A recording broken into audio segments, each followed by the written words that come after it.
La noche en el paraíso se complace hoy en reír, tal vez por no llorar, y lo vamos a hacer muy bien acompañados por Fernando Durán Ayanegui. Fernando, alajuelense de cepa. Bueno, sepa el diablo, porque yo tengo ya un exilio como de 50 años. En realidad yo he sido exiliado económico.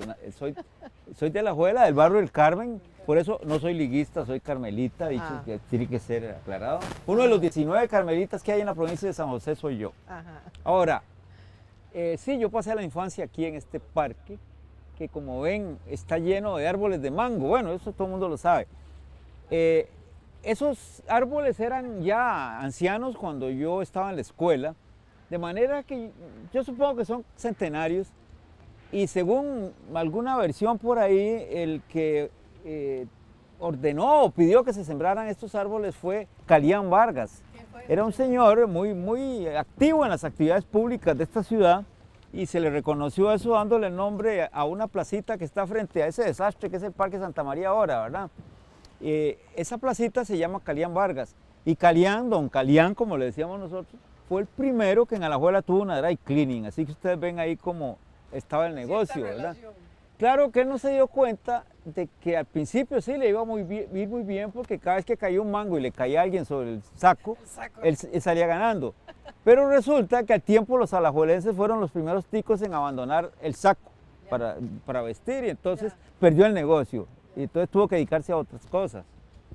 Y aquí estamos también de espaldas a un monumento conmemorativo de la fundación de Alajuela en el año 1702. Se dice la fundación que fue el año en que Monseñor Tristán, que era obispo de León y tenía jurisdicción sobre Costa Rica, vino en una gira pastoral y le dio nombre a Alajuela, oficial, la fundó, por así decirlo.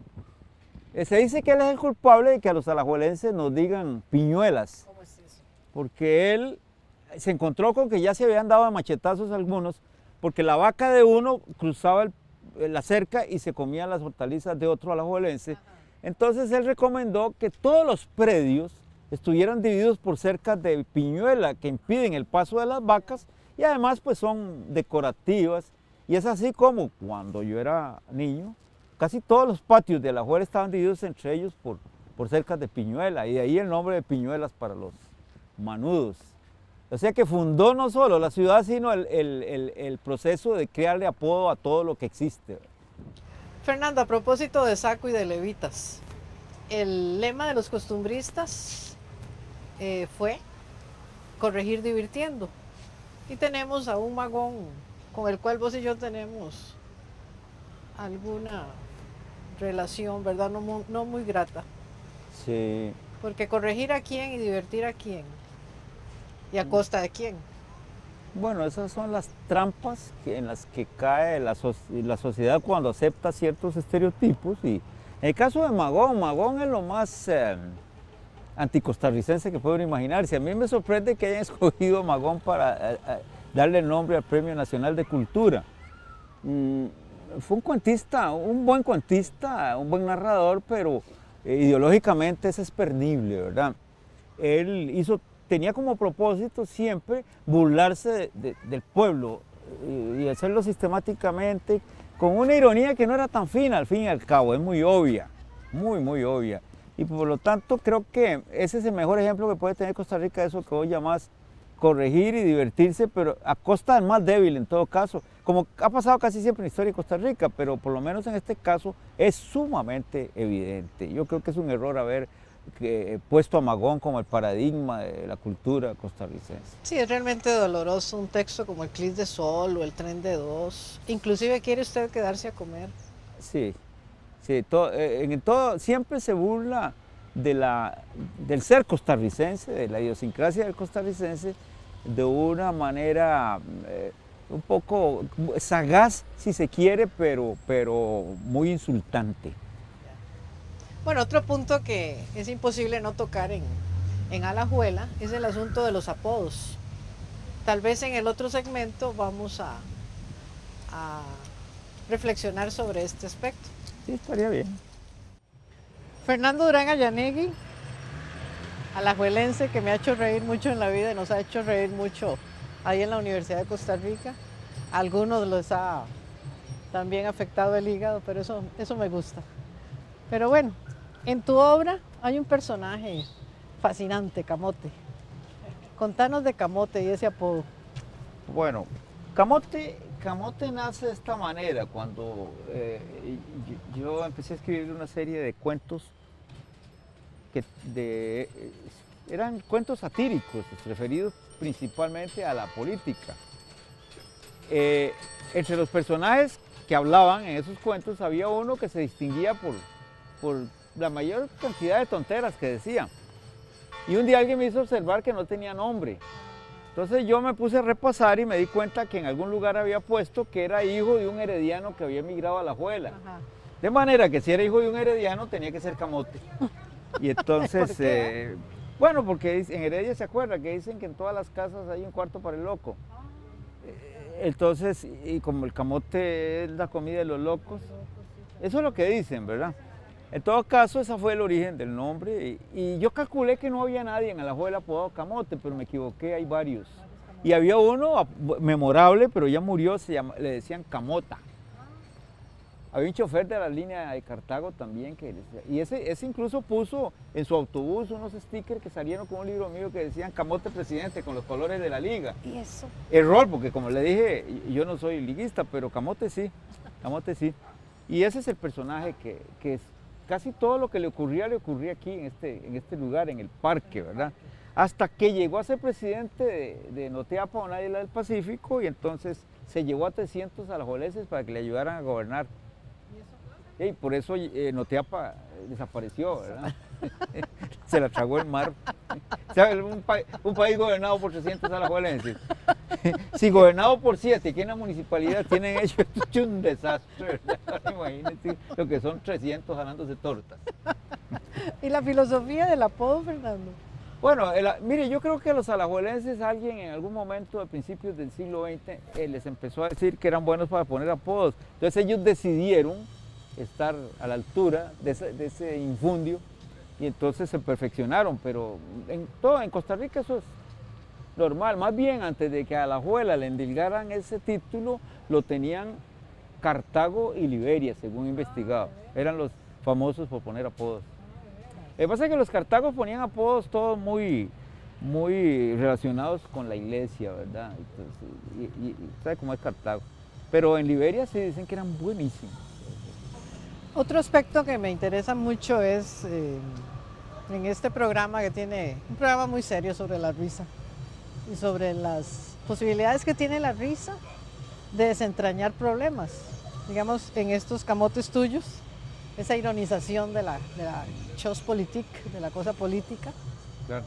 Bueno, ese es un punto interesante porque en realidad yo nunca pensé que yo tenía vocación de humorista. Lo que pasa es que encontré que esa era una forma bastante apta para denunciar cosas y de ahí resulté siendo humorista por accidente, ¿verdad? Ya. Nosotros decimos, en nuestra cultura está la frase de morirse de risa, pero hay algunos que murieron por provocar la risa a partir de la risa como un mecanismo para cuestionar una realidad. Parmenio Medina. Sí. No, es cierto, y el caso de Parmenio tiene una faceta, la más grave de todas, es que es muy frecuente que periodistas mueran en ejercicio de sus funciones en muchas partes del mundo, pero en Costa Rica el asesinato de Parmenio significó el asesinato de la crítica. Después de él nadie se atreve en este país a abrir la boca, ¿verdad? O sea que los que asesinaron a Parmenio lograron su objetivo. Y lo peor es que lo más probable es que resulten impunes, ¿verdad? Pero sí lograron ese objetivo de callar la crítica de una manera realmente perniciosa. Muchas de las cosas que pasan hoy en Costa Rica nadie las menciona en la prensa por miedo, ¿verdad? Después de Parmenio hay miedo entre los costarricenses para criticar. Hay otro escritor nuestro costarricense, Fernando Contreras. Estos Fernandos como que están destinados a decirnos las cosas riendo. Cuando Fernando escribe Única mirando al mar, la boda que se realiza en el basurero Río Azul es realmente una pieza de esa ironía, de ese carnaval. Es una caricatura adelantada de la boda que hizo aquel ricachón en Cartago, en la Basílica de Los Ángeles, ¿verdad? Exactamente. Él no sabía que estaba haciendo una predicción. Exactamente. De que todo el mundo caería en la trampa de ir a ver en la Basílica una boda del jet set y era una boda de pachucos ricos, ¿verdad? En ese caso, entonces, a veces reímos por no llorar como en este momento. Exacto. Yo voy a declarar a Alajuela la ciudad de la alegría, Ajá. porque amigos del programa La Noche en el Paraíso, y no piensen mal muchachos alajuelenses, está hoy muy complacido. Nos hemos reído desde que se inició el programa y tenemos aquí a, ¿cómo te llamas vos? Eladio Alfaro. Eladio, ¿cuál es tu apodo? Kiko. Kiko, contanos algo acerca del apodo. Bueno, ya sabemos que el apodo en Alajuela es una tradición, ¿verdad? Es parte de una historia. Inclusive el doctor Durán Ayanegui lo sabe muy bien porque inclusive en el libro El costarricense de Constantino Láscaris, Constantino estableció que la única ciudad y no provincia, porque a mí me pudre cuando ya hablan de Alajuela como provincia, y Alajuela es una ciudad, Ya, la ciudad de la provincia de Alajuela. Ajá.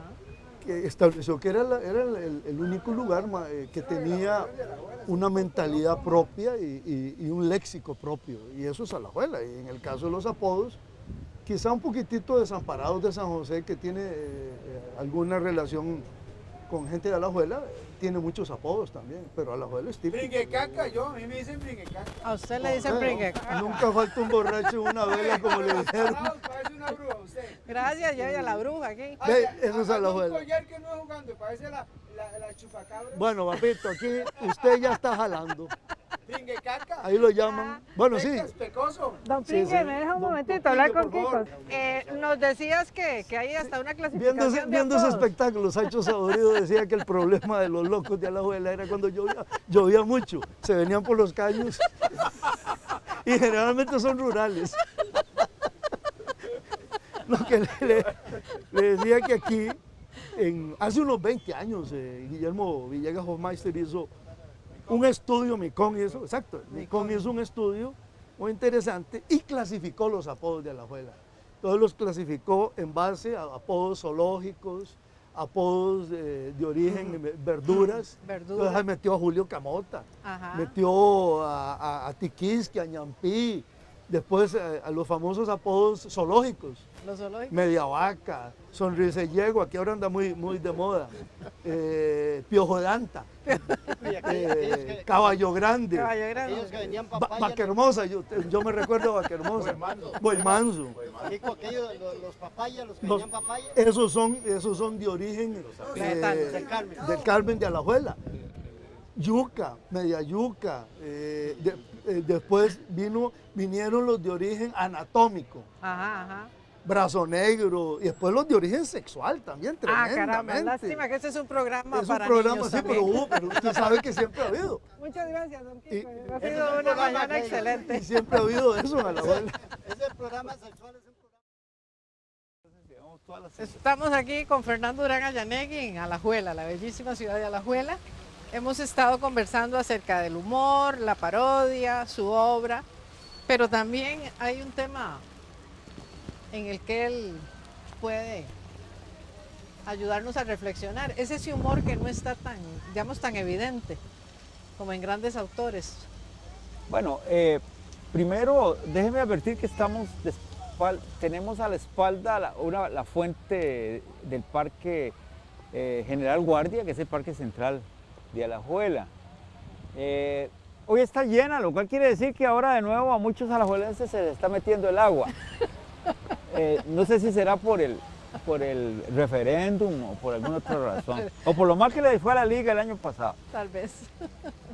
Vea, con el humor hay algo así como de estamentos, porque hay un humor directo que es el que se expresa mediante un chiste, por ejemplo, o cuando yo conté como a un político aquí, que entró por aquí, un día le pusieron, apenas entró al parque, le pusieron gárgaras porque camina con la cabeza levantada.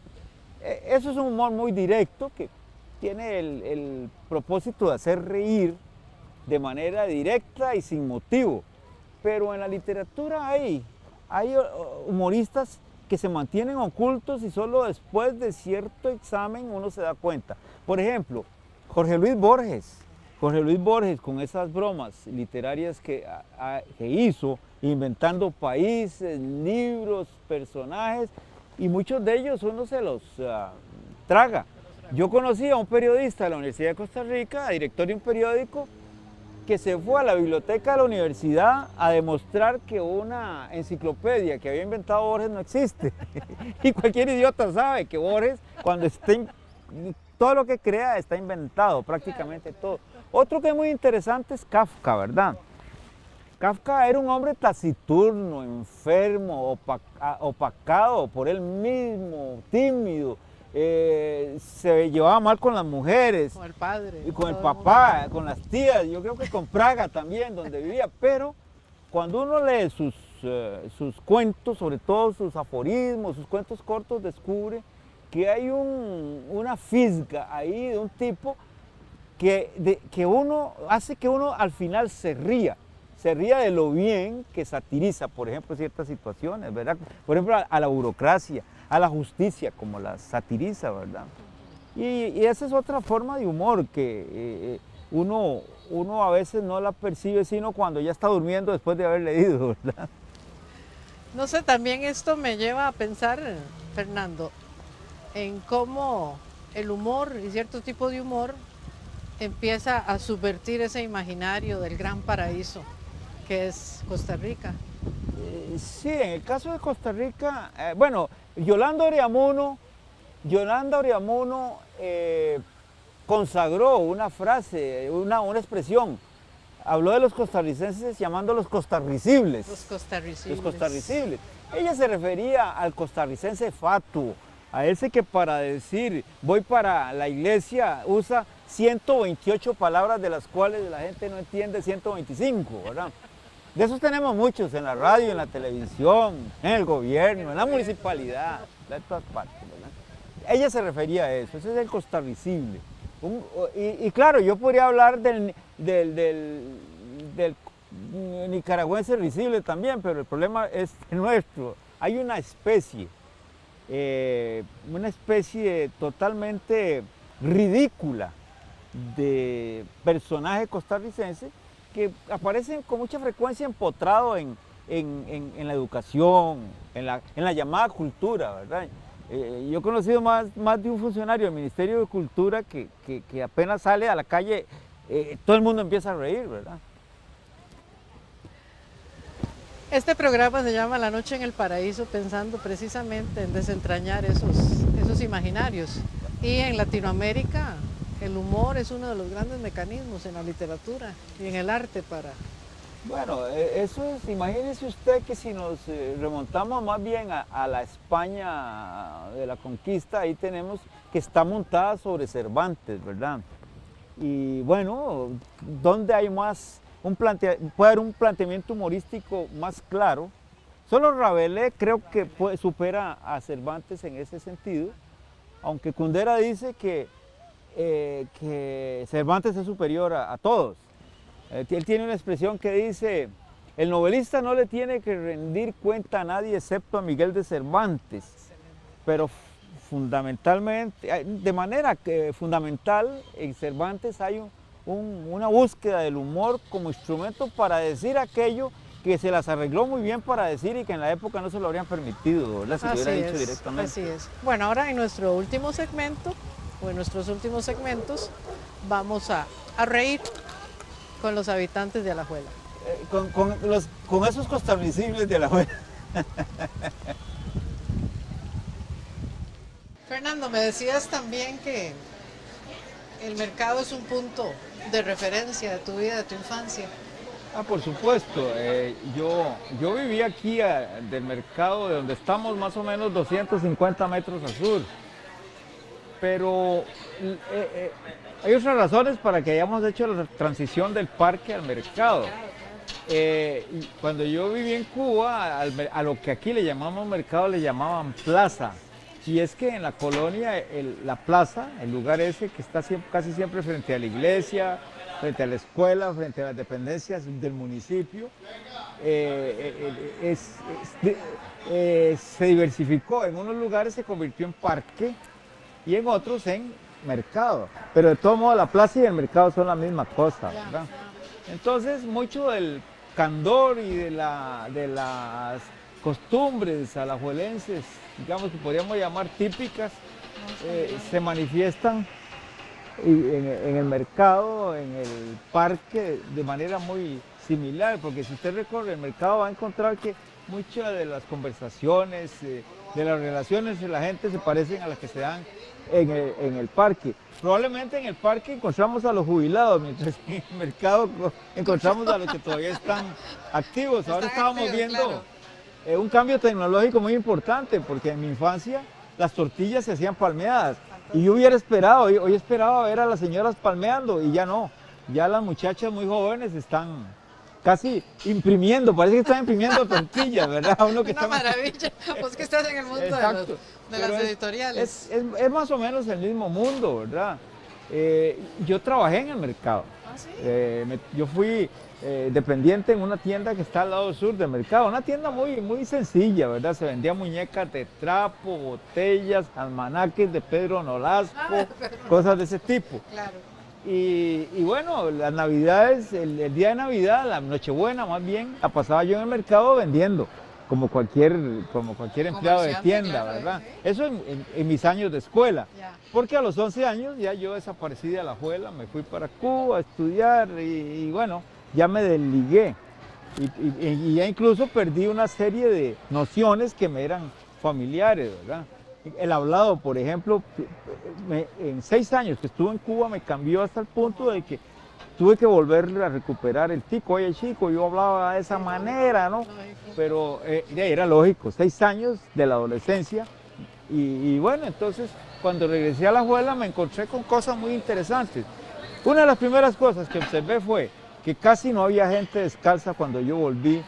Cuando yo viví aquí en este mercado, en el parque, más de la mitad de la gente, si no, creo que andaba descalza. Y ya cuando volví algo había cambiado en Costa Rica de manera radical, que hizo que fuera raro encontrar personas que andaban descalzas, ¿verdad? Y descalzas sistemáticamente, porque andar descalzo por razones deportivas, pues eso es normal, ¿verdad? Pero era una sociedad pobre también, eso es lo que quiere decir, que era muy pobre y comprar calzado era un problema para mucha gente, ¿verdad? O también no le daban importancia, y eso tiene que ver mucho con la expectativa de vida, ¿verdad? Porque la vida de la persona calzada es mucho más sana. Yo recuerdo un tío mío que se llamaba Leonte, que era lo más almidonado que puede imaginar, si uno siempre andaba limpio, almidonado, con su gran sombrero, pero descalzo. Entonces puede ser que ellos no le dieran importancia al calzado en esa época, ¿verdad? Fernando, y esa experiencia que tuviste en Cuba, para ligar un poco también con nuestro tema inicial, el del humor, ¿vos podrías marcar ahora a la lejanía diferencias en la forma del humor o de la risa, no sé, algo que sea más característico cubano que costarricense? Yo creo que el humor en Cuba era más espontáneo. Lo que quiero decir es que la gente tendía a tomarse menos en serio. y eso era evidente. En Cuba, una fiesta en la que no hubiera una sesión de chistes y bromas era imposible, ¿verdad? Pero también creo que es que la sociedad costarricense tradicionalmente era muy retraída. Y eso tiene que ver con cómo fue la vida en la colonia, ¿verdad? Incluso se especula que el carácter sefardítico de la colonia costarricense hacía que la gente fuera muy desconfiada. Incluso se dice que cuando hablamos antes de Monseñor Tristán, que él observó que la gente iba poco a la iglesia en Costa Rica. Y probablemente tiene que ver con ambas cosas, con el carácter judaico del antecedente de mucha parte de la población y con el temor de la gente de hacerse ver en lugares donde el mal vestir podía ser mal visto, todo eso, ¿verdad? Y eso limita las posibilidades del humor, ¿verdad? Bueno, un hermosísimo texto que terminamos de filmar aquí en el Mercado de Alajuela. Muchísimas gracias, Fernando. Y espero que todos ustedes disfruten mucho y se rían mucho, pero también reflexionen.